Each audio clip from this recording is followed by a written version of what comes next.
Buenas tardes con cada uno de ustedes. Les damos la bienvenida a la Corte Superior de Justicia de Ayacucho. El día de hoy iniciaremos con la segunda jornada académica en materia de violencia familiar, organizado por la Escuela de Formación de Auxiliares Jurisdiccionales y Administrativos de esta Corte Superior de Justicia. A nombre del señor presidente de la Corte Superior de Justicia de Ayacucho, el doctor Miguel Johnny Guamaní Chávez, les damos la cordial bienvenida a todos los participantes que se conectan a esta sala virtual del Facebook Live. Saludamos también a la doctora Tania Bocanegra Risco, quien disertará el día de hoy el tema Justicia con perspectiva de género y derechos humanos. Para dar inicio a este evento académico, daremos lectura a la hoja de vida de la ponente, doctora Tania Bocanegro. A continuación. La doctora Tania Carolina Bocanegro Risco es abogada egresada de la Universidad Nacional de Trujillo, magíster en Derecho Civil por la Universidad Nacional de Trujillo, magíster en Ciencias Políticas y Gobierno por la Pontificia Universidad Católica del Perú, ex magistrada de la Corte Superior de Justicia de la Libertad, Procuradora Pública Trujillo La Libertad, asesora de la Corte Superior de Justicia de la Libertad, especialista en perspectivas de género por la Universidad de Castilla-La Mancha, España, doctorando en la Universidad Nacional de Trujillo, reconocimiento institucional otorgado por la Beneficencia Pública Trujillo, reconocimiento institucional por el Ministerio de Justicia de Trujillo. Para nosotros, doctora, es un honor contar con la participación de usted, quien disertará un importante tema, todo esto en el marco de la implementación del Juzgado de Familia Transitorio de la provincia de Huamanga. Bienvenida, doctora Tania, disculpe. Tiene la palabra, doctora Tania. Bien, buenas tardes. Agradecerles la invitación a la Corte Superior de Justicia de Ayacucho, que está presidida actualmente por el doctor Miguel Guamaní Chávez. Agradecer también la invitación del doctor juez superior, el doctor Carlos Valdivia Rodríguez, con quien he tenido la oportunidad de coincidir en diversos eventos sobre temas de violencia y temas de familia. Y felicitar también a la Corte por fortalecer la capacitación a través de su Escuela de Formación de Auxiliares Jurisdiccionales y Administrativos. Bien, el día de hoy vamos a conversar, esta es la segunda jornada, tengo entendido, de académica en materia de violencia y también soy conocedora de que en Ayacucho se están creando nuevos órganos jurisdiccionales con la subespecialidad de violencia. Entonces, es resaltante que tanto los servidores jurisdiccionales como administrativos, en el caso que se genere este módulo integrado de justicia, tengan una capacitación integral respecto a temas de violencia. Les voy a comentar mi experiencia, en este caso, tal como ha señalado la señorita Sandy, he sido magistrada en la Corte Superior de Justicia de la Libertad, me he desempeñado en juzgados que tenían la nomenclatura de especializados, sin embargo, actuaban como unos juzgados mixtos por la zona en la que estaban circunscritos. El día de hoy vamos a conversar sobre perspectiva de género, es un tema muy importante. He realizado estudios en la Universidad de Castilla de la Mancha sobre esta nueva perspectiva y justamente, doctores, ante la reciente emisión del texto único ordenado de la ley 30364, en la que, si ustedes han revisado, establece diversos enfoques, diversas perspectivas que van a servir de instrumentos para los operadores del derecho para poder resolver con estos nuevos enfoques. Ya no nos vamos a limitar solamente a lo que dice o lo que contiene para resolver un caso en específico, solo lo que está en las normas, sino cada vez yendo a una forma más convencional. Lo que ha querido este texto único ordenado, que es una compilación de diversas modificaciones que ha recibido esta 30364 desde su dación, lo que ha hecho es compilar de alguna manera para no generar tanto desorden, porque ustedes recordarán que con la ley anterior también se emitió un texto único ordenado. Entonces, hoy vamos a conversar de ello y vamos a, de manera inicial, vamos a conversar un poco sobre la teoría, sobre cómo se establece el Plan Nacional de Lucha contra la Violencia y, de alguna manera, establecer la coherencia con las normas que se han venido emitiendo. Asimismo, también quisiera el día de hoy compartir con ustedes algunas resoluciones emitidas por la Corte Superior de Justicia y la Libertad en casos específicos de violencia en donde ya se está aplicando estos enfoques de género. Eso es importante que ustedes conozcan, que a través de la nueva creación de estos órganos especializados, puedan tomarlo de alguna manera referencial de cómo en otras cortes también están utilizando, por ejemplo, el principio precautorio, lo están utilizando y lo están desarrollando en las mismas resoluciones. Si bien es cierto, este principio es un principio convencional, ya los jueces, incluso antes de la dación del texto único ordenado, han venido ya aplicando este principio precautorio, tanto en temas de violencia como en temas de familia. Bien, doctores, sin más preámbulo, voy a compartir con ustedes unas pequeñas diapositivas que he preparado para el día de hoy. A ver si me permiten compartir pantalla. Perfecto.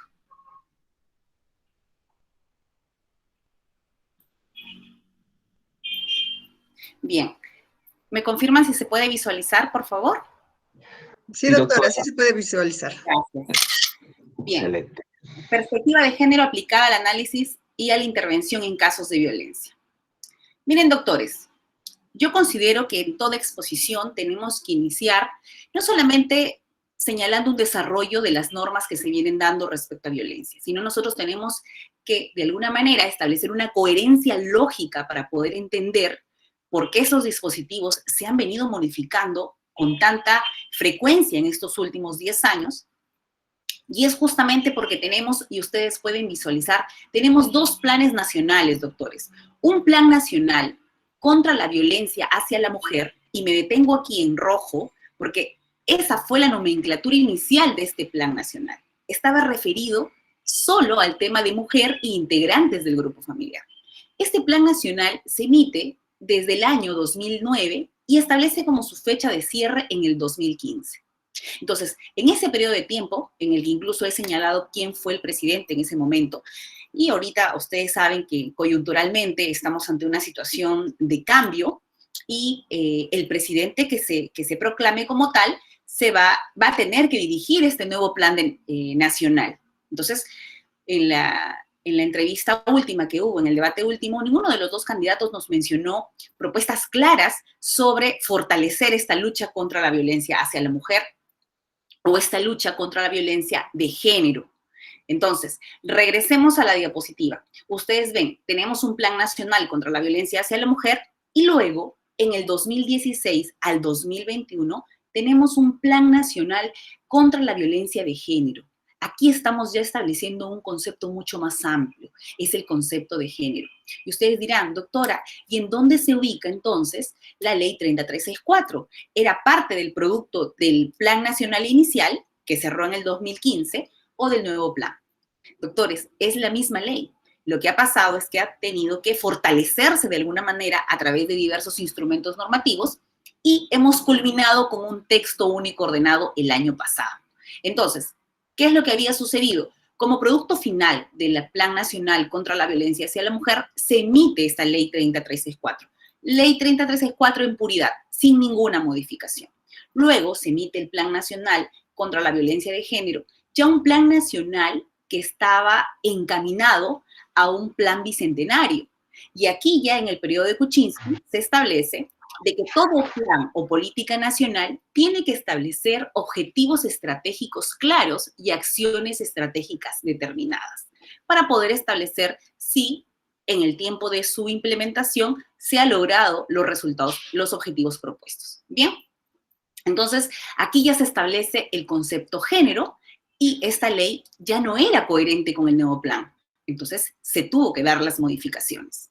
Entonces, este texto único ordenado, cuando vamos a revisarlo, en esencia, si ustedes parten de los principios y de los enfoques que se establecen tanto en el artículo 1, el artículo 2 y el artículo 3, ustedes pueden ver ahí que no solamente se limita, si bien es cierto, su nomenclatura sigue siendo la misma, en su esencia y en su contenido estamos abarcando respecto al género y a las condiciones de vulnerabilidad. Esto también es muy importante porque estas situaciones o condiciones de vulnerabilidad dice que el juez tiene que identificar esas situaciones para darle justamente un tratamiento mucho más inmediato, dotarle esa tutela urgente, que es lo que busca este texto único ordenado de la 3364. Miren, doctores, vamos a la siguiente diapositiva. Ya estamos ahora en el Plan Nacional contra la Violencia de Género. Como les había mencionado, se necesitaban acciones estratégicas específicas y objetivos estratégicos. Los que están relacionados con el Poder Judicial es el referido al acceso.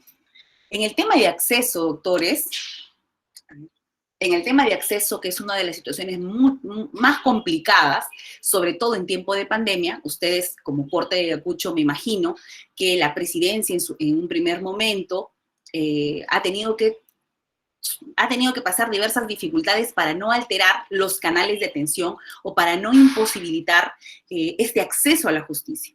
Ustedes recordarán que en una primera etapa de la pandemia se emitió una resolución administrativa del Consejo Ejecutivo del Poder Judicial donde se señalan los órganos de emergencia.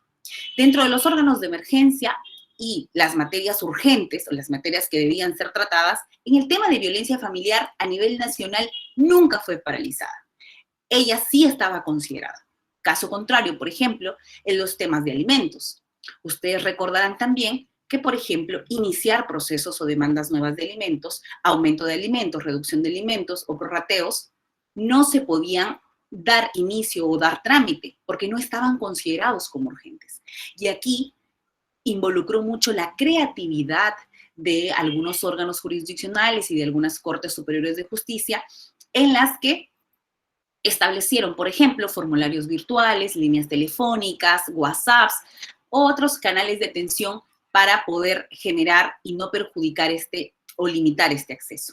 Bien, en el caso de violencia no pasó ello. En el caso de violencia sí se dificulta con algunos órganos jurisdiccionales, por ejemplo, que como pasa en La Libertad, como pasa en Lima, como pasa en Ayacucho, no existe una igualdad respecto a la implementación de productos tecnológicos. Por ejemplo, en el caso de La Libertad, existen algunos órganos jurisdiccionales que a la fecha todavía no cuentan con sistema integrado de justicia o no cuentan tampoco con un SINOE.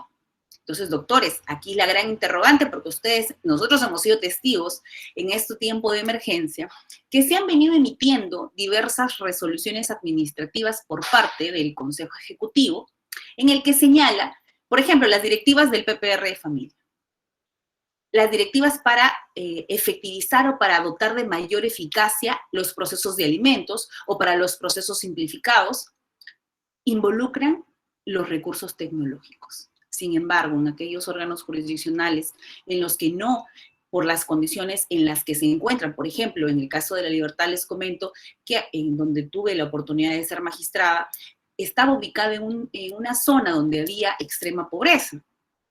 Y aquí no podíamos realizar con la facilidad que ahora nosotros nos estamos conectando a través de esta conferencia, con mantener incluso un plan de datos que corresponda a 2 horas de comunicación. Entonces, eso no se podía dar en este órgano jurisdiccional. Entonces, tuvimos de alguna manera que ser un poco creativos, un poco más creativos, para evitar esta limitación al acceso.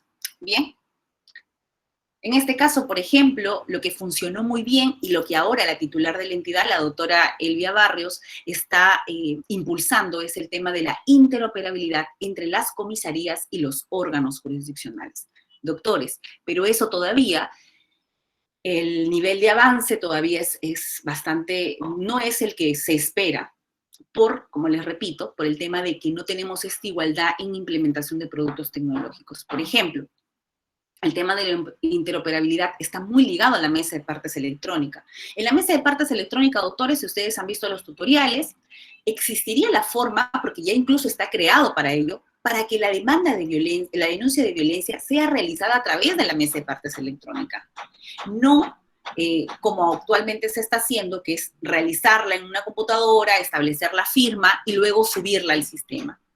Esa situación en realidad también es válida poder utilizarlo, pero si queremos generar una inmediatez, de alguna manera, tendría que ser de manera directa a través de la mesa de partes electrónica. Pero la interrogante es la mesa de partes electrónica para que llegue a ser implementada a nivel nacional con todas estas desigualdades que les estoy señalando, todavía consideramos que va a demorar. Otra cosa también que ustedes, me imagino, también han escuchado es respecto a la implementación del botón del pánico. Esto ya se venía implementando en algunas cortes, por ejemplo, en el tema de la Corte de la Libertad, ya desde hace algunos años se ha venido implementando el botón del pánico. Sin embargo, todavía los resultados respecto a aquellas víctimas de violencia que ya tienen una medida de protección, pero que ya tenían descargado el aplicativo en el celular. No se tenía un dato cierto de cuántas víctimas o cuántas usuarias, en este caso, utilizaban ese botón del pánico. Entonces, aquí les muestro un poco de que podemos implementar buenas prácticas de alguna manera, pero si no establecemos un control, una evaluación, no vamos a poder determinar si funciona o no. Además, cada órgano jurisdiccional, cada distrito judicial tiene, de acuerdo, de manera coherente con la propia realidad en donde se encuentra, donde se ubica con los usuarios, tiene que establecer medidas acordes. ¿Bien? Entonces, en el caso del Plan Nacional, por eso justamente es que se establecen estos objetivos y estas acciones para poder ser evaluados. Miren, doctores, aquí les quiero explicar rapidito, y estoy avanzando porque tenemos poco tiempo, tenemos 40 minutos, y quisiera que el día de hoy tengan bien claro algunos conceptos, porque con eso es lo que van a trabajar. Entonces, miren, por ejemplo, acá tenemos una línea del tiempo. Aquí tenemos una línea del tiempo, y me van a permitir un ratito porque la batería del celular, de la computadora se está terminando. Un segundito. Voy a parar aquí.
Enciende tu micrófono, Sandy.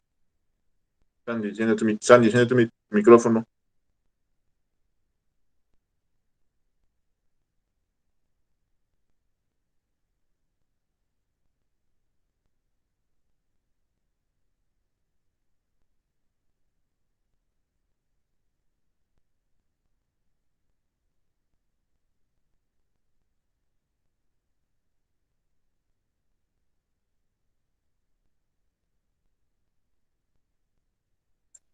Por favor, a todos los que están conectados en nuestra sala virtual del Facebook Live, rogarles que la doctora ha tenido unos inconvenientes con su computadora. Doctora. Disculpe, sí, se había no se preocupe, doctora. el cambio, no me había fijado, disculpe. Vamos a continuar. Bien. Adelante, doctora. Listo. Ahora sí. Bien, ¿me confirman si se puede compartir? ¿Se está visualizando? Sí, doctora. Perfecto. Sí, está saliendo. Bien, retomamos. Les había establecido que teníamos una línea del tiempo, doctores. Como yo les había señalado, tenemos nuestros dos planes nacionales. El plan vigente es el plan que se refiere a violencia de género. Y vamos a averiguar ahora por qué es que se ha venido dando tantas modificaciones. Tenemos el texto único ordenado, el de la ley 26260, la ley de protección frente a la violencia familiar, esto en el 2010. Luego se emite la ley 30364 y en el 2015 la ley para prevenir, sancionar, erradicar la violencia contra las mujeres y los integrantes del grupo familiar. En este caso es la ley sin modificación, la ley en puridad. Luego se emite la ley 30862, la ley que fortalece las diversas formas para prevenir y sancionar y erradicar la violencia contra la mujer y los integrantes del grupo familiar. También se da el decreto legislativo 1323 que fortalece la lucha contra el feminicidio. Aquí ustedes recordarán que se modificaron algunos artículos del Código Penal por este decreto legislativo. Y uno de los más importantes también en este periodo de modificaciones fue el decreto legislativo 1386. Doctores, recuerden, con el 1386 incluso se amplía el tema de la competencia para los juzgados de paz letrado en aquellas zonas en las que no se contaba con juzgado especializado o con juzgado de familia o con juzgado de violencia. Y luego se da ya en septiembre del 2020 el texto único ordenado. Este texto único ordenado lo permite el mismo texto único ordenado de la 27444, que señala que se puede dar esta compilación de dispositivos legales en un solo texto a manera de tener un orden. Entonces, este texto único ordenado lo que hace es hacer esta compilación, pero también nos llena de nuevos enfoques y nuevos principios. La pregunta es la siguiente. ¿El juez para poder resolver solamente se centrará en estas normas o también puede aplicar principios o puede utilizar principios convencionales? Bien, aquí lo vamos a resolver.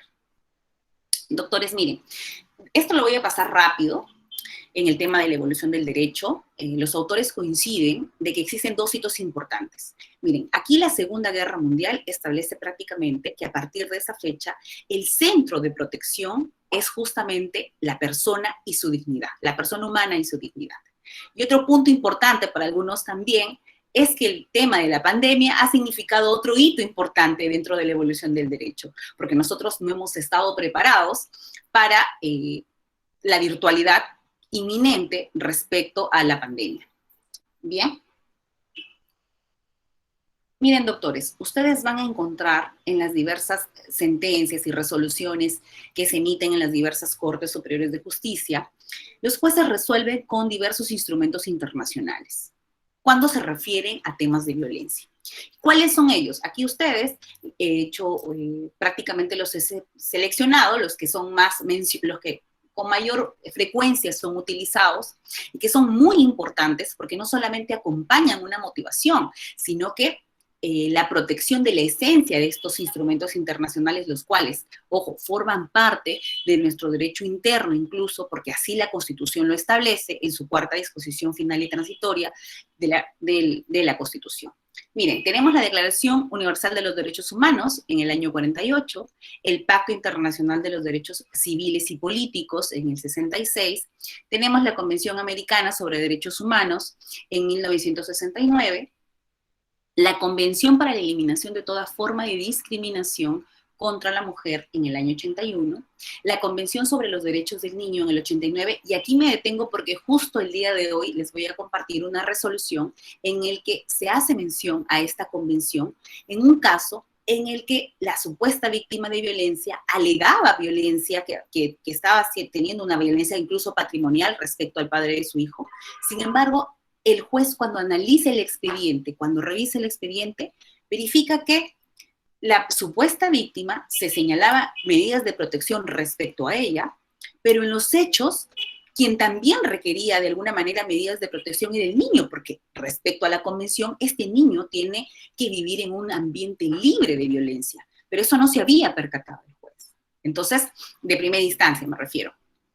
Entonces, sí existen ya los mecanismos para que lo que, por ejemplo, me decía, les comento, ¿no? En mis clases de perspectiva de género en España, la profesora María Martín nos decía, el juez tiene que resolver con las gafas correctas. Esas gafas que te permiten visualizar aquellas situaciones que no están necesariamente en el escrito o en la denuncia correspondiente, o que tampoco muchas veces no es tan visible, pero aquí corresponde el apoyo de los abogados y también de los jueces para poder hacer visible, por ejemplo, situaciones de vulnerabilidad o situaciones de vulnerabilidad múltiple. Tenemos que hacerlas visibles para poderle dar ese trato urgente y diferenciado y que exista una intervención oportuna e inmediata, como dice así el texto único ordenado del Estado. Bien, doctores, aquí también, por ejemplo, la Convención Interamericana para Prevenir, Sancionar y Erradicar la Violencia contra la Mujer en el año 94, la Convención Belén do Pará, que tiene el nombre porque en ese lugar justamente se dio esta convención, ratificado por el Perú en 1996. Y aquí, doctores, hago una pausa para señalarles que, por ejemplo, respecto a la actualización de las reglas de Brasilia, en las que se supone contiene una actualización respecto a nuevos supuestos de vulnerabilidad, de condiciones de vulnerabilidad, el tiempo para que se dé esa actualización, incluso para que se dé la adhesión del Poder Judicial, ha llevado un tiempo bastante amplio. Entonces, ¿eso a qué nos lleva a reflexionar? Que en realidad la evolución para poder incrementar o poder establecer nuevos supuestos de vulnerabilidad, si el juez está esperando de que se den estos nuevos o que si sean incluidos en documentos normativos, esto va a conllevar mucho tiempo. Y para resolver un caso en específico, yo no tengo como juez que esperar que todo esté dentro de mi normativa interna, sino también puedo aplicar principios convencionales cuando así se requiera. Bien. Miren, doctores, en el tema del texto único ordenado de la 3364, he señalado los 3 principios que difieren de otras disciplinas, los que hace esta particularidad y esta esencia del texto único ordenado de la 3364 que permite una real eficacia. Primero, como el principio rector, el principio de igualdad y no discriminación. Incluso para algunos autores, el principio rector sería, más que el principio de igualdad, el principio de no discriminación. ¿Por qué? Porque el principio de igualdad, por ejemplo, ante situaciones que son desiguales, utilizar el principio de igualdad, en realidad no dejaríamos de hacer una diferenciación que en realidad podría incluso perjudicar al usuario o a la persona que quiere acceder al servicio de justicia. Entonces, el principio rector debe ser el no discriminar. Yo no puedo hacer una diferenciación si esa diferenciación no está correctamente motivada y está sostenida de alguna manera en una ley o en algún documento normativo. No puedo establecer una diferenciación sin una justificación determinada. Y aquí los 2 principios que determinan la existencia de esta ley 3364. El principio de la debida diligencia y el principio de la intervención inmediata y oportuna. Aquí, doctores, es el gran quiebre respecto a la ley anterior. ¿Por qué? Ustedes recordarán, los que vienen trabajando en los temas de violencia, incluso con la ley anterior, doctores, ¿cuánto tiempo pasaba para fijar una fecha de audiencia? ¿O cuál era la forma en la que se venía desarrollando un proceso de violencia? Yo les comento mi experiencia. El año pasado, en el juzgado de San Pedro de Llop, en la Corte Superior de Justicia y la Libertad, notificamos incluso con sobrecárter un tema de violencia del año 2014. Cuando se realizó la notificación, ya que se le estaba notificando tanto al agresor como a la víctima, a la supuesta víctima de violencia, ya la víctima había incluso fallecido. O en el caso de cuando era respecto a menores de edad, ya habían alcanzado la mayoría de edad. Entonces, eso denota que el tiempo que demoraba llevar este proceso era muy largo. Entonces, eso no permitía justamente que se dé una eficacia respecto a lo que pretende esta ley. Entonces, ahora, con el texto único ordenado, con esta ley 3364, dice, el Estado va a adoptar las medidas urgentes, va a eliminar todas esas brechas administrativas, todas esas situaciones que podrían afectar de alguna manera en el tiempo por no llevarse a cabo, por ejemplo, una audiencia de manera en un corto tiempo. ¿Bien? Aquí también en el texto único ordenado tenemos algunos otros principios, pero que son principios que son utilizados incluso ya los que vienen trabajando en los juegos de familia, como el interés superior del niño, el principio de sencillez y oralidad, el principio de razonabilidad y proporcionalidad, pero como les digo, los principios rectores respecto a este nuevo texto único es el principio de debida diligencia y el principio de intervención inmediata y oportuna. Bien, doctores, yo les he mencionado un poquito también que este texto único ordenado nos mencionan algunos enfoques. Miren, este tema de los enfoques es muy importante, porque aquí no va a haber, si un juez va a resolver con enfoque de género y con enfoque de derechos humanos, no va a haber supuesto o caso que exista que no pueda ser resuelto. Porque si usted utiliza este enfoque de derechos humanos, todo caso que llegue al órgano jurisdiccional va a poder ser resuelto. Miren, en el enfoque de género, incluso el Plan Nacional, y siempre regreso a ello porque justamente ese es el origen, el Plan Nacional contempla un observatorio de violencia. Dentro de ese observatorio, que tiene que haber una evaluación anual y también bianual, contempla también la creación de una base de datos de algunas sentencias o resoluciones que generen de una manera negativa o que utilicen algunas frases estereotipadas, por ejemplo, respecto a la mujer, y alguna otra base de datos que contemple algunas sentencias que superan ello, que advierten una situación así y que aplican enfoque de género. Eso considero, debería ser publicitado, debería entregárselo a los operadores de justicia, justamente estas bases de datos donde podamos tener acceso a cómo vienen desarrollando los jueces, por ejemplo, según sus criterios, respecto a situaciones de violencia en donde sí aplican enfoque de género. Ustedes recordarán, el año pasado se realizó el pleno regional respecto a violencia, fue creo el 14 o 15 de octubre, hoy lo vamos a comentar también.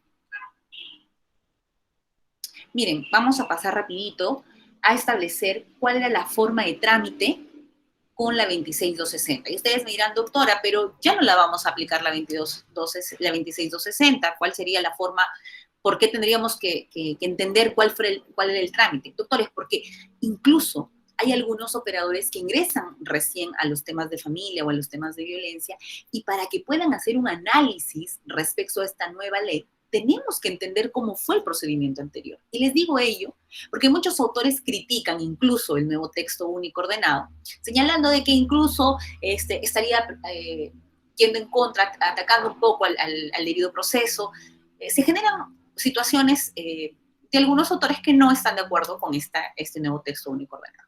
Sin embargo, si hacemos una comparación de cómo ha venido evolucionando de alguna manera las normas respecto a los temas de violencia, podemos entender que imagínense cómo era un proceso de violencia, que se trataba como un proceso único, ustedes lo pueden ver aquí en pantalla, que en la letra, la denuncia policial duraba 15 días, se daba la intervención de la fiscalía en ese momento. Sin embargo, aquí, por ejemplo, se le permitía al Ministerio Público que ellos mismos dicten las medidas de protección, porque hasta que llegue al juez a que dicte una medida de protección, pues ya no tenía ningún sentido emitirla.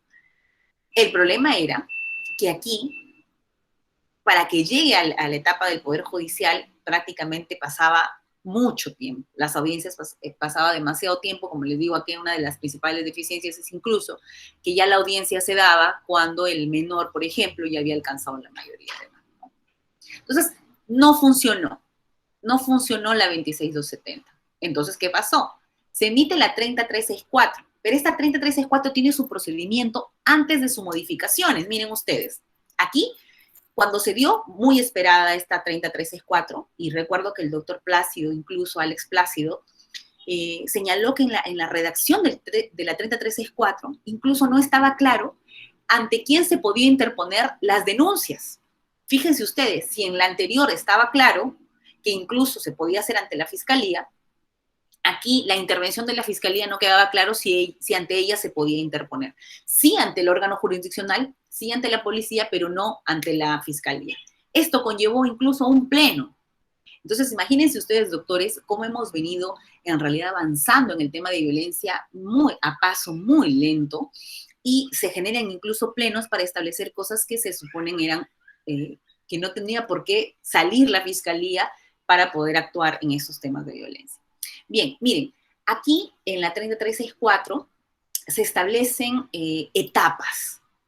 Estas etapas hacían que lo que conllevaba también era un perjuicio a la víctima. ¿Por qué? Miren, se daba la denuncia policial, bien, pasaba al Poder Judicial, el juez dictaba una medida de protección, acá ya el juez podía dictar la medida de protección, remitía los actuados a la fiscalía.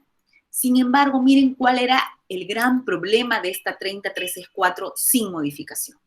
Que si la Fiscalía Penal archivaba o el juez penal absolvía, el juez de familia tenía que archivar el caso. Entonces aquí sí funcionaba, que si en el tema penal se comprobaba la inocencia, en ese caso del supuesto agresor, entonces automáticamente las medidas de protección quedaban sin efecto. El juez de familia tenía que archivar el caso. Entonces, doctores, aquí también empezaron a haber problemas, porque Primero que tenían que pasar ciertas etapas, o sea, el juez de familia prácticamente estaba condicionado a la situación previa, cómo se manejaba en el ámbito penal. Entonces, advirtieron que eso tampoco ayudaba mucho. Por eso es que se emite esta nueva modificación, que en realidad, como les digo, esta es la compilación.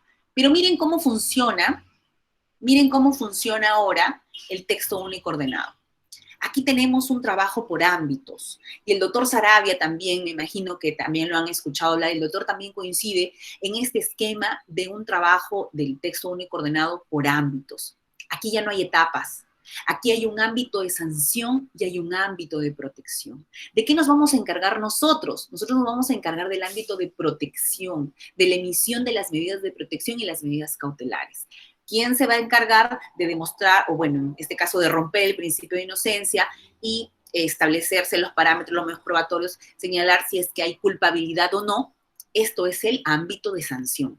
Doctores, esto tienen que llevar muy claro, que son ámbitos diferentes y que no están condicionados y que si el juez penal determina, por ejemplo, que se absuelve, digamos que el proceso penal está avanzando muy rápido, se absuelve o en todo caso se determina que no es el agresor sobre la persona que se dictó una medida cautelar a favor de la víctima y en contra del supuesto agresor.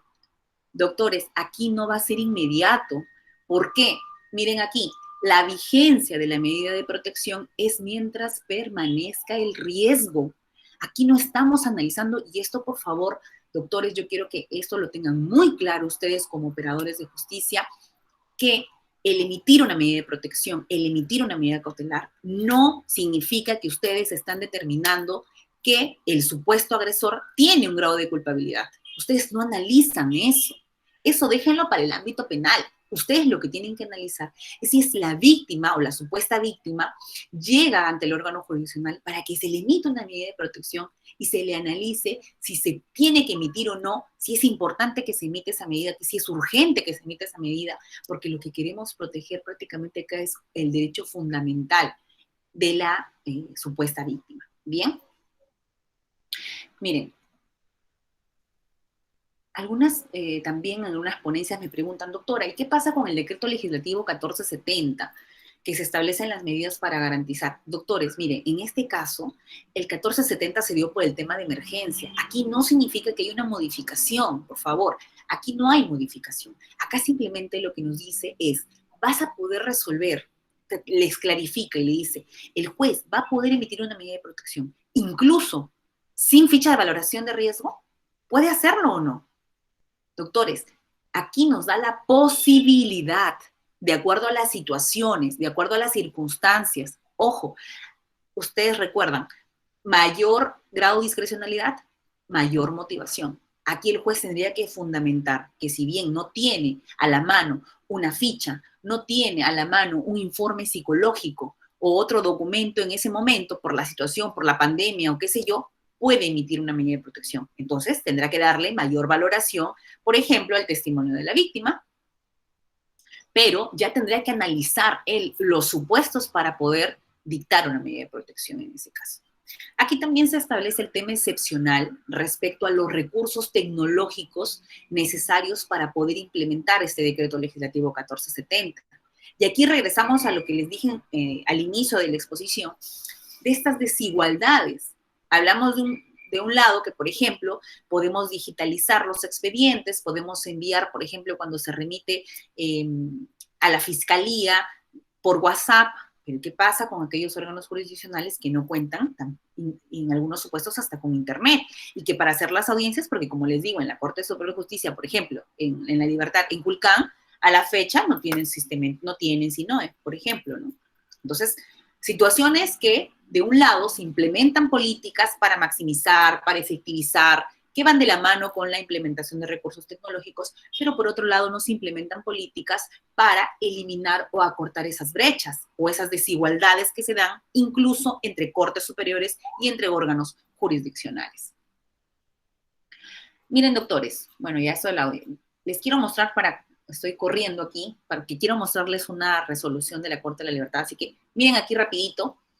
Este es el Pleno Jurisdiccional Regional. Me imagino que ustedes que están en el ámbito de familia han tenido conocimiento que se realizó el año pasado, 14 y 15 de octubre, pero miren las preguntas que se formularon en el Pleno, y son preguntas que los magistrados llevan al Pleno de alguna manera, y que lo sorprendente de este Pleno fue que todos los acuerdos fueron en mayoría. Yo aquí todavía no les voy a mostrar las respuestas, las tengo en la siguiente diapositiva, porque quisiera que ustedes más o menos nos quedemos con la idea, a ver cuáles son las preguntas de algunos casos que tal vez en algunas situaciones se dio una respuesta positiva y en otros no, o se resolvió de una manera diferente a otro en los diversos cortes superiores. Miren, se preguntaron, ¿procede dictar medidas de protección a favor de niños y adolescentes víctimas de violencia sexual ejercida por agresores que no son integrantes del grupo familiar al amparo de la 30364? Ojo, aquí, cuando se ve el Pleno, ya se había emitido, porque en 6 de septiembre se emite nuestro texto único ordenado.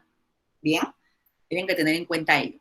Se puede otorgar medidas de protección a una mujer que alega haber sido víctima de violencia de género ocasionada por otra mujer que está fuera de los alcances del artículo 6 de la 30364, o sea, que no es un integrante del grupo familiar. Otra pregunta. Ante una nueva denuncia de violencia familiar, por ejemplo, en la misma jurisdicción, ojo, en la misma jurisdicción ya un órgano había determinado las medidas de protección. Pregunta. ¿Puede interpretarse la competencia prevista en el 41.2 del reglamento en sentido al método literal? Bueno, que dice, permite el dictado de las medidas de protección o cautelares por otro juez de la misma jurisdicción. Aquí se aplicaría como en los temas civiles, por ejemplo. En este caso, si ya un juez emitió una medida de protección, la pregunta es, ante otro caso, ante la misma jurisdicción, ¿podría volverse a emitir una medida cautelar, una medida de protección o no? Miren, y este también es muy importante. La pregunta que se hicieron los magistrados. Cuando la evaluación psicológica, miren, la evaluación psicológica no determina indicadores de afectación psicológica o daño psicológico. O sea, la evaluación dice no hay daño, no hay afectación psicológica, sino simplemente dice hay una reacción ansiosa ante los hechos acaecidos o acontecidos. Significa que se ha producido actos de violencia o no se ha emitido actos de violencia. ¿Se emite medida de protección o no se emite medida de protección? Bien, miren, doctores, las respuestas. Esas ya ustedes las van a leer en el Pleno, pero lo único que yo quiero resaltar es que, por ejemplo, aquí todos son en mayoría. No hay unanimidad en las respuestas. Entonces, esto nos lleva a pensar que incluso a nivel de criterios todavía los órganos, las Cortes Superiores y los integrantes de los órganos jurisdiccionales, los jueces en este caso, todavía ante la reciente emisión del texto único ordenado no se genera una sola línea, ¿no? Cada uno tiene su criterio y bueno, por eso tendrán que motivarlo. Doctores, también estamos fresquitos, por decirlo así. El mes pasado, finales de mayo, se ha realizado el Pleno Nacional de Familia. En ese caso también se han llevado a este pleno algunas posturas importantes, y esa es la recomendación que les doy, estar atentos. Nosotros como servidores, como funcionarios públicos, como entendidos en el derecho, tenemos que estar al tanto de todos los plenos que se vienen emitiendo. Nosotros tenemos la página web libre, la página de Facebook también, la de Justicia TV, en donde se transmiten por señal libre, así como esta conferencia se está transmitiendo a través de las redes sociales de las diversas cortes, y tenemos que constantemente capacitarnos y estar al tanto de estos criterios, que si bien es cierto, estos plenos no son vinculantes, nos conviene establecer o tener claro cuál es la tendencia, cómo van evolucionando en criterios. Bien, miren, doctores, aquí les quiero mostrar este expediente, por eso esta es ya la parte final.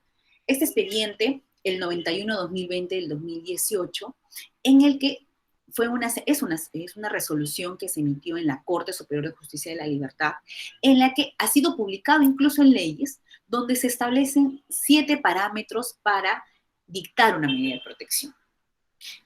Estos parámetros, como les digo, surgen de la misma resolución. Ustedes saben que como jueces, en el momento que a los que me están escuchando, los servidores judiciales, en el momento que se les dé la oportunidad de trabajar en la judicatura de manera directa a través de sus resoluciones, a nosotros es una posición tan importante porque nos convertimos en actores con poder de decisión. Y en el tiempo de pandemia, muchos jueces han establecido protocolos incluso a través de sus sentencias, a través de sus resoluciones, sin esperar que muchas veces los órganos administrativos, doctores, todavía se tienen que hacer diversos planes, proyectos, se tiene que evaluar, incluso está muy condicionado a la decisión de una línea, de una política de gobierno, por decirlo así, de la Corte, pero el juez, con esa independencia, con esa autonomía, puede, ante una situación, dictar protocolos, puede dictar, en razón, por ejemplo, del principio de socialización del derecho, puede hacerlo. Entonces, es importante que en esta resolución que les estoy mostrando, por ejemplo, aquí también se establecen parámetros. Esto es solamente de manera referencial, a manera de estudio, para que ustedes puedan visualizar cómo se pueden dar. Para mí me ha surtido mucho efecto establecer estos 7 parámetros. Primero, analizar las circunstancias específicas del caso. Segundo, valorar los medios probatorios e indicios.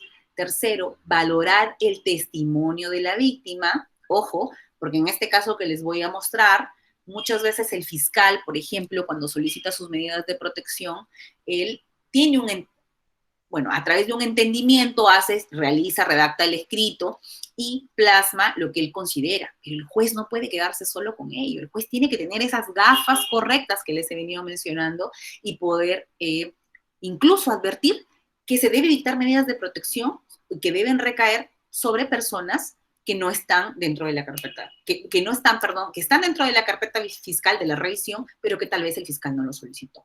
Miren, el 4, identificar el tipo de violencia. ¿Por qué es tan importante? Ya lo que eran, doctora, pero obviamente se tiene que identificar el tipo de violencia, doctores. Es que cuando señalamos una medida de protección, la motivación para señalar esa medida de protección tiene que ser súper detallada y minuciosa, y tiene que tener una coherencia con aquel sujeto sobre el que va a recaer la medida de protección, y también qué tipo de violencia fue ejercida.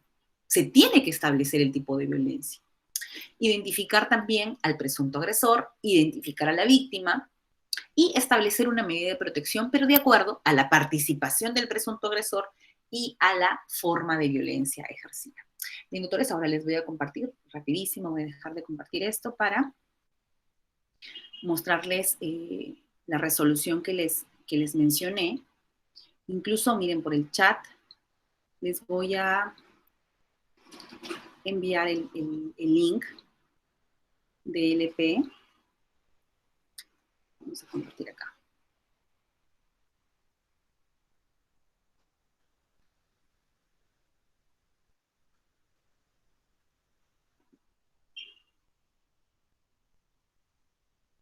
Miren, les voy contando el caso. El caso fue de una señorita que estaba libando licor con 2 amigos que eran compañeros de trabajo. Esta señorita narra ante la fiscalía que al despertar, ella despierta en un motel y a uno de las personas que le acompañaban, uno de los compañeros de trabajo, estaba encima de ella y le refiere que había mantenido relaciones sexuales con la víctima, ¿no? Con la supuesta víctima. Y le menciona que habían sido consensuadas, ¿no? Que había sido con consentimiento. Sin embargo, la señorita también pregunta, o el señor también le refiere, de que la otra persona, porque eran 3 personas las que estaban libando licor, la otra persona había tomado una fotografía. Había tomado una fotografía, pero no había participado más y se había retirado. Pero había tomado la fotografía dentro del hotel, donde estaba la víctima, que la víctima señala que había tomado, pero que según por alguna sustancia o algo que ella no tenía conocimiento en ese momento, ella no recordaba nada más. Bien, ¿qué sucede aquí?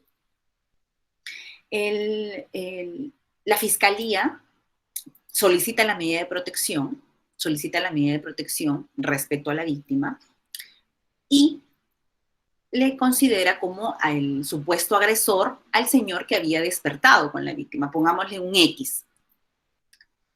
Sin embargo, solamente refiere X es la persona en la que va a recaer la medida de protección, o en contra de quién va a recaer la medida de protección. Y el proceso el juez emite la resolución inicial y el juez determina, de la revisión de la carpeta fiscal y del testimonio de la víctima, que no se había incluido al sujeto Y. a la persona que había tomado la fotografía. Dice, no se ha incluido a esta persona y el juez considera que debería incluírsele porque él también estaba ejerciendo algún tipo de violencia al haber tomado la fotografía. Bien, esta resolución en la que se emite la medida de protección es apelada, obviamente, por el sujeto Y, en el que en la carpeta fiscal estaba denominado este sujeto Y como testigo. Entonces, se va a la sala y la sala dice, vamos a revisar a ver si aquí se ha dado un supuesto incluso de un pronunciamiento extra petita, porque si el fiscal te está solicitando medidas de protección solo por la víctima y por el supuesto agresor, entonces, ¿por qué el juez tuvo que incluir a este supuesto testigo? Bien, la sala hace un análisis, incluso en la sentencia determina en unos considerandos respecto a un enfoque de género y a una necesidad de que se desarrolle también con un enfoque de derechos humanos y establece estos parámetros que les he señalado. Y identifica que sí podría existir, se puede dar un caso ahí de violencia psicológica respecto a la actuación del testigo, porque el testigo tenía este material fílmico, este material fotográfico, y hace un análisis en el que, si bien es cierto, el juez de primera instancia, al momento de emitir el auto, determina que cesen los actos de violencia respecto de X con la víctima y respecto de Y con la víctima, y en ambos casos señala violencia sexual. Lo que hace la sala es hacer un análisis y señala no hay violencia sexual. Aquí lo que existió respecto al primer tipo de violencia sí era referida a la violencia sexual sobre X, pero en el tema de Y era una violencia psicológica. Y lo que hace, lejos de declarar simplemente nula la resolución y regresar el expediente, lo que hace es nulo solo en el extremo, es lo que resuelve. Aquí está el fallo. Dice nulo en ese extremo en el que dice que el testigo supuestamente deje de ejercer violencia sexual. Pero, muy importante, es que dispone la complementación de este auto contenido en la resolución judicial número 1 y señala la prohibición de este testigo del que había tenido el documento fílmico de que reproduzca, difunda, divulgue, muestre o exhiba a terceros a través de cualquier otro medio, ¿no? Pueda establecer redes sociales, internet, etcétera, referido a aquellas fotografías respecto a los hechos ocurridos los días que se señalaban o que estaban señalados en la carpeta fiscal. Bien, entonces miren la actuación que tuvo la sala en este caso. En este caso, la sala no simplemente dijo nulo, porque había considerado, aparentemente, había incluido a un sujeto que no estaba solicitado por el Ministerio Público en ese momento, pero el juez hizo un análisis, el juez de primera instancia, y dijo, sí, también que se dicte una medida de protección en contra de esta persona, de este sujeto Y, pero no hizo una correcta determinación del tipo de violencia. Entonces, la sala dice, corrijo de alguna manera, declaro nulo ese extremo, pero dispongo la complementación y señalo la correcta determinación o la identificación del tipo de violencia respecto al supuesto agresor. Y en esta misma resolución dejan claro que esto no significa o no implica que estemos señalando la responsabilidad o la culpabilidad respecto de estos sujetos en el hecho acaecido. Entonces, como les digo, quedemos claro que los ámbitos son diferentes. Uno es el ámbito de sanción y el otro es el ámbito de protección. Bien, doctores, les agradezco y estoy dispuesta a las preguntas. Creo que también hay una juez que va a intervenir, así que quedo atenta a la intervención. Muchísimas gracias. Muchas gracias, doctora Tatiana, por esta importante ponencia. También. Tenemos en la sala a la doctora Rocío Alfaro Larianco, jueza del Juzgado de Paz Letrado del Distrito de San Juan Bautista de la provincia de Huamanga. La doctora estará de panelista y realizará algunas preguntas. Bien, doctora Rocío, ya está. Buenas tardes. Adelante, ¿Me doctora. escuchan? ¿Me ven? Bien, buenas tardes. Le escuchamos, no la Primero, vemos. quería saludar. Bien. Ya activé mi cámara, creo que es por la zona donde estoy, que no hay buena señal. Me imagino que ya me verán en estos momentos. Primero quería saludar a la doctora Tania y agradecerle por tan clara explicación que nos ha dado, ¿no? Respecto al proceso de medidas de protección que se dan a las víctimas, no solo a las mujeres, sino a todos los integrantes del grupo familiar. En esta perspectiva, quisiera hacerle una pregunta, doctora. Usted nos ha explicado claramente que la vigencia de las medidas de protección depende de la permanencia del riesgo, ¿no es verdad? Pero tenemos acá casos, por ejemplo, yo soy juez de paz letrado, tengo casos de violencia, el juzgado de familia dictó las medidas de protección, el proceso se fue a la fiscalía y la fiscalía lo archivó. Entonces la fiscalía al archivar me deriva todos los actuados para que se tramiten como faltas. Entonces la pregunta sería, ¿cuál es el plazo máximo de la vigencia de las medidas de protección? Y si es que yo en mi sentencia, por ejemplo, de proceso por faltas, ¿cuál podría ser el plazo máximo en el cual yo pueda, se podría decir, reproducir las medidas de protección que ha dado el juzgado de familia? ¿Y en qué plazo yo podría decir que se sigan dando estas medidas de protección? Todo esto debido a que tengo múltiples casos en los cuales se archivan, pero de la lectura de los actuados sí existe latente riesgo a las víctimas. Entonces, la fiscalía ya agotó los medios y se archivaron, y lo que se busca y procura, que ya que no se efectivizó la protección a nivel fiscalía, es que al menos en el proceso por faltas, nosotros, en la medida de nuestras posibilidades, podamos garantizar la no vulneración de los derechos de las víctimas y procuremos la continuidad de las medidas de protección. Desde ya le agradezco por la respuesta, doctora. Gracias, doctora Rocío, y la felicito de alguna manera porque eso es lo que busca en realidad el texto único ordenado, en que tengamos claro que la vigencia de estas medidas de protección, como les digo, no va a cerrar, no va a ser un efecto dominó, no es porque en el ámbito de sanción se determina o se archiva, eso funcionaba con la 3364 cuando antes de su modificación. Con la modificación, doctora, ya la medida de protección, su ámbito o su vigencia va a ser durante la vigencia del riesgo. ¿Y cómo usted me diría, doctora, pero cuál entonces sería, cómo yo determinaría este tiempo o esta vigencia? Doctora, incluso ahí se permite que si usted considera, fije una audiencia, si usted dice del desarrollo del expediente, usted verifica que efectivamente, por ejemplo, no se logró determinar en el tema de las agresiones o de la violencia física, por ejemplo, no se llegó a determinar el tiempo, para que se considere pues no pase a falta, sino que sea en juzgado penal. Entonces, pero usted puede ver que, por ejemplo, como le he dicho aquí en el caso, existe una reacción ansiosa, existe una situación que sí está relacionada con el hecho que fue denunciado, más allá de la culpabilidad. Porque, doctora, incluso les voy a pasar una resolución en el que se establece prácticamente una ponderación casi constitucional de establecer qué es lo que usted quiere proteger en su juzgado. Usted quiere proteger esa dignidad, ese derecho fundamental de la víctima, que no necesariamente porque en un proceso penal se determinó la culpabilidad o no del supuesto agresor, sino lo que queremos es que no se genere irreparable esa violación o esta afectación, ya sea psicológica, física, económica, patrimonial, etcétera, incluso hasta institucional, ¿no? 6 Como en se viene punto. dando.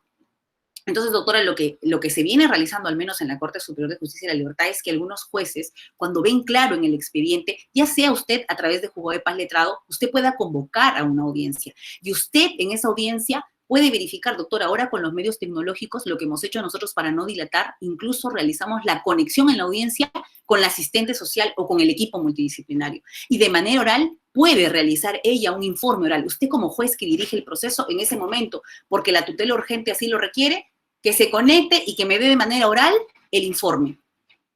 Y usted con ese informe puede mantener la vigencia de la medida de protección. Usted no está obligada a determinar el cese de dicha medida. Entonces, esa es la tendencia. Y la verdad que en el tema de Ayacucho también los índices de violencia, igual que en el tema de Arequipa, igual que en La Libertad, incluso ahora a través de los canales de atención se genera una mayor visibilidad.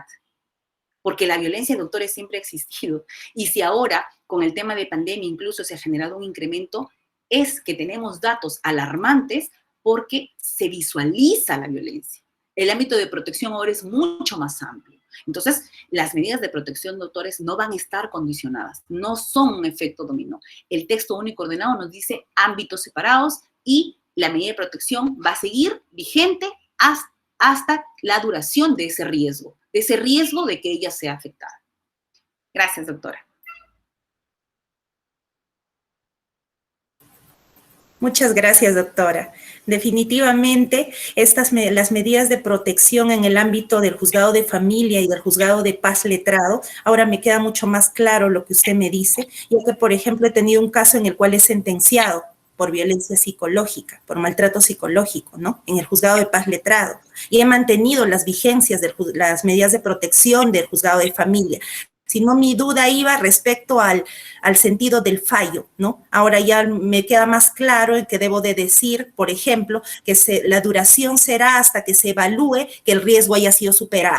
Y eso tiene que pedirlo incluso, ¿no? Entonces quiere decir que no hay, claro, quiere decir que no hay un límite, ¿no? ¿Por qué? Porque muchas veces los usuarios son mal asesorados al decir que las medidas de protección tienen un plazo perentorio, ¿no? Que son 3, 6 meses. Entonces luego el agresor vuelve a acercarse a la víctima. Definitivamente nos queda muy claro, doctora. Le agradezco realmente por la respuesta. Doctora, y una consulta, porque eso en los eventos en los que vengo dictando en algunas cortes, por ejemplo, la tendencia. En Ayacucho, por ejemplo, ¿ustedes emiten sus medidas cautelares también? O sea, emites tu medida de protección y emites tu medida cautelar, por ejemplo, respecto a tenencia, régimen de visitas, alimentos, y luego ellas... Lo que dice, sí.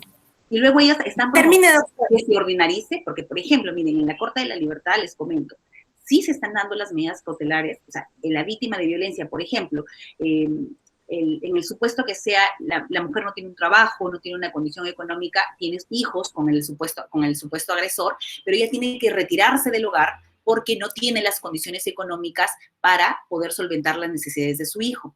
Y ella entiende que hasta que se dicte una medida cautelar respecto, por ejemplo, el tema de alimentos, esto puede tener una duración. Entonces, ella sale del hogar y ella pide, por ejemplo, que se establece el régimen de visitas respecto al menor, y todo ello tiene que darse una medida cautelar, porque si no prácticamente usted le da su medida de protección de que evite la comunicación, la agresión, pero y respecto a los derechos que estarían en el aire, respecto a los alimentos, a ella incluso, porque no tiene cómo subsistir, que se fije una pensión de alimentos, que se le establezca un régimen de visitas o incluso la tenencia en el supuesto que sí lo requiera, estas medidas cautelares tienen que ir de manera inmediata. Si no, no estamos dándole la protección integral. Tenemos una víctima que simplemente le decimos en un papel no la prohibición del agresor de que le realice, le genere palabras soeces, de la distancia, pero eso, más allá de la situación real de la víctima que sale o se desplaza de ese hogar y que está prácticamente sin un ingreso económico y no puede visitar a sus menores hijos,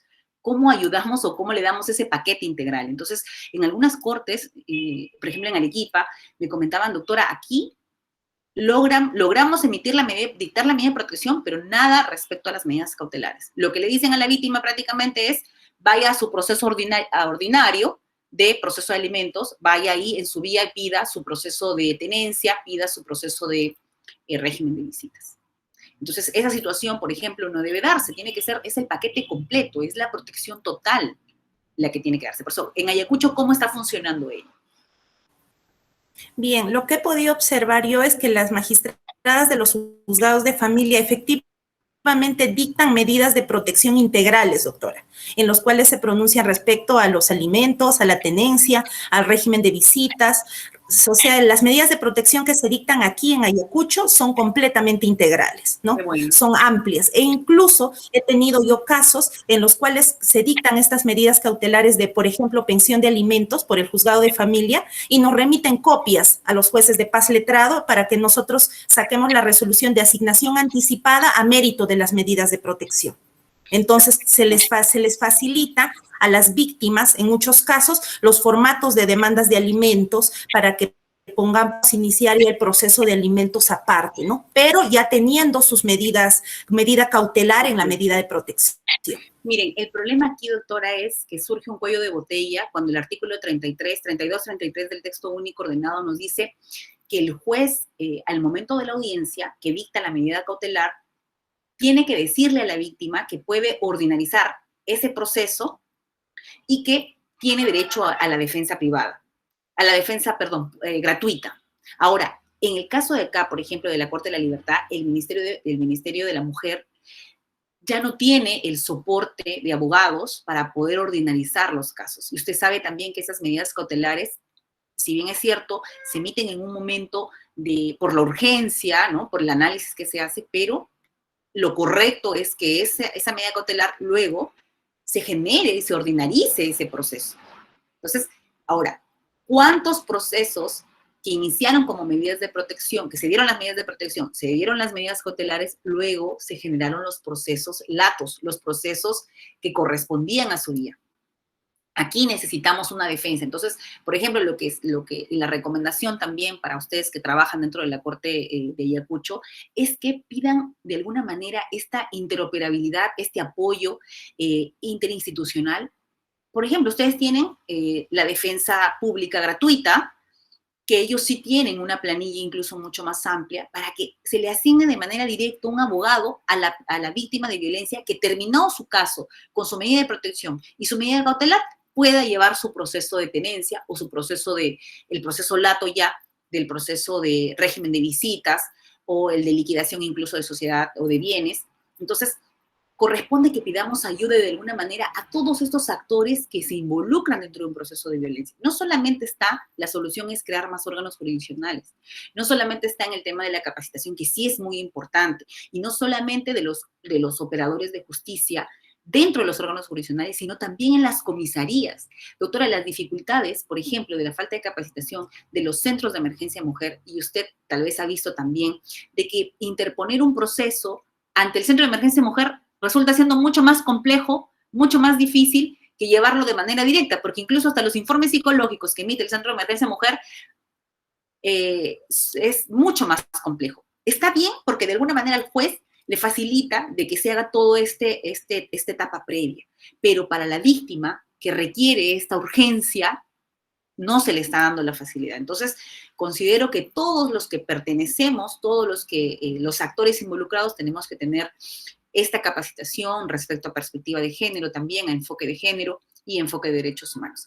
Muchísimas gracias a la Corte de Ayacucho por la invitación. Espero acompañarlos en otra oportunidad y seguir compartiendo. Esto es muy importante que las Cortes, de alguna manera, contrastemos cuál es el desarrollo de cómo venimos desarrollando estos temas de violencia. Muchísimas gracias, doctora. Muchísimas gracias, doctores. Gracias a usted, doctora Tania. Muchas gracias. Bien, muchas gracias, doctora Tania. Ya estamos en los minutos finales. Para finalizar este evento tendremos las palabras de agradecimiento, de igual manera, a cargo de la doctora Rocío Alfaro Larianco. Doctora Rocío. Sí, muchas gracias. Bien, quisiera reiterarle a la doctora Tania Bocanegra su predisposición a podernos ampliar un poco más nuestros conocimientos respecto a la perspectiva de género, al caso de la violencia contra la mujer y también contra los integrantes del grupo familiar, ya que la violencia no solo está destinada a la mujer, ¿no? Si bien es cierto, las mujeres son las que más son víctimas de ¿qué se podría decir? De este abuso que tenemos en la sociedad, pero ya vemos en la actualidad que no solo son las mujeres, ya se está ampliando mucho más la cobertura a todos los integrantes del grupo familiar. Definitivamente la exposición que nos ha dado la doctora nos ha ayudado a fortalecer nuestros conocimientos, los mismos que van a ser plasmados en el trabajo diario que nosotros tenemos, tanto de los operadores de justicia en el ámbito de los juzgados de familia, así como en los juzgados de paz letrado, ya que todos trabajamos articuladamente para seguir tutelando los derechos tanto de las mujeres como del grupo familiar. Doctora, le agradecemos de sobremanera y esperamos que no sea la primera ni la última vez que usted nos pueda acompañar en estas jornadas de capacitación, ya que es muy importante la experiencia que usted nos transmite para que podamos seguir trabajando a favor de la justicia. Muchísimas gracias. Gracias a ustedes. Muchas gracias. Muchas gracias, doctora Rocío, por sus palabras. Asimismo, agradecerle por su importante ponencia, doctora Tania. Muchas gracias. Asimismo, señalarles que el día de mañana se realizará la última ponencia a cargo del doctor Josué Alvarado Morales Serna, quien disertará el tema normativa internacional en materia de derechos de la mujer. Los esperamos a todos, que puedan conectarse igual a la misma hora, a las 5 de la tarde. Además, señalarles que no se desconecten de nuestra programación, que hoy a las 6:30 se desarrollará el foro debate admisión de medios probatorios, en particular en órganos de prueba que no han concurrido a la investigación. Todo ello por aniversario de implementación del nuevo Código Procesal Penal.